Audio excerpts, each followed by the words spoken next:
All right, I don't know if you've been following the headlines and the general media coverage of Robert Mueller's appointment to be a special counsel in this whole FBI investigation about who knew what and when in the Trump campaign with the Russians, etc. But a lot of people are saying it's going to lead to all sorts of revelations, and Democrats and much of the mainstream media saying, going so far as to use the I word, impeachment, about that's the direction this is going. I want to get a read on this and what it does mean when you have a counsel getting involved in this versus just a prosecutor per se. Maybe it's just semantics.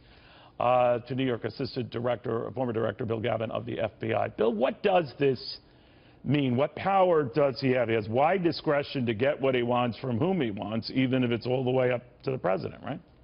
Yes, he certainly does, Neil. You know, the political momentum to appoint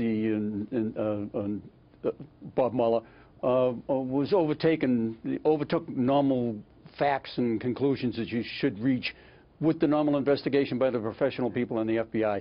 Bob is the exact candidate for this job. He's independent. He's the longest-ranking FBI director other than J. Edgar Hoover. He did 12 years. They had to go to Congress to get him authorized to do beyond his 10-year term.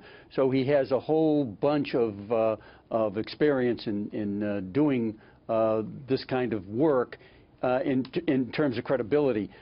Maybe, just maybe, it will take some of the political hysteria out of the, stab that balloon and return Washington to what Washington should be about. But Bob's an outstanding candidate. I think the basic part and the good part about this, Neil, is the fact that you're not going to hear what he's doing, when he's doing it, or how he's doing it. That's been the problem in the past. Little tiny leaks about what has gone on and what hasn't gone on has been a problem. Now it won't be a problem with Bob Mueller. It just won't get out. It'll only get out through people above him. It won't get out through him or the staff that he has to work with. Would that include then, Bill, investigating this charge that Comey had in a memo that the president was trying to get him to back off of Flynn? I don't know, Neil, if that's going to fit into this equation. I'm sure that it will come up, but there are other entities trying to get a hold of that memo right now, and we'll have to see how that plays out. But it won't. If Bob gets a hold of this memo, it's not going to come out through Bob Mueller. That just won't happen. How long do you think this whole thing takes?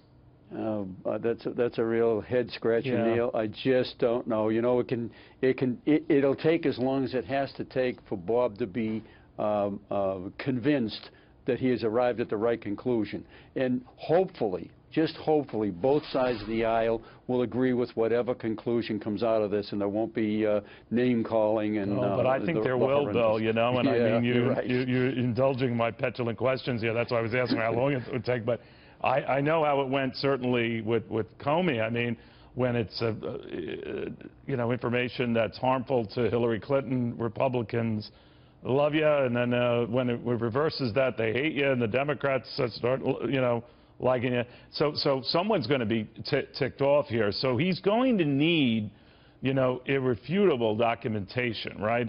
But then he's got to reveal that documentation, or does he? That's absolutely true. Somewhere along the line, Neil, when this is totally done, there'll be a revelation, maybe not in all the detail that he found, but enough to convince the public.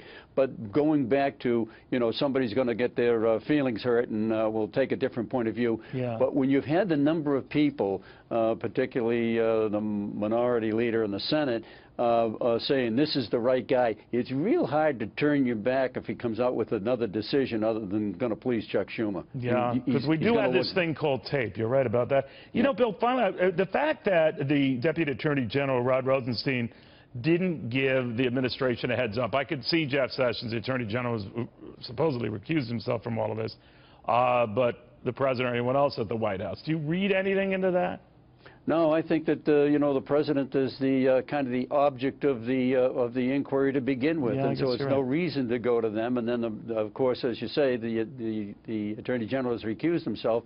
Rob Rosen's in a tough position, but he's a tough guy that can handle this. I think he's done the right thing, even though it goes against what has been done in the past in a situation like this. But as I said, political events have overtaken common sense and what we actually point now. You're right about that. Bill Gavin, thank you. Former FBI New York Assistant Director. Good seeing you, Bill. Thanks, Neil. My pleasure.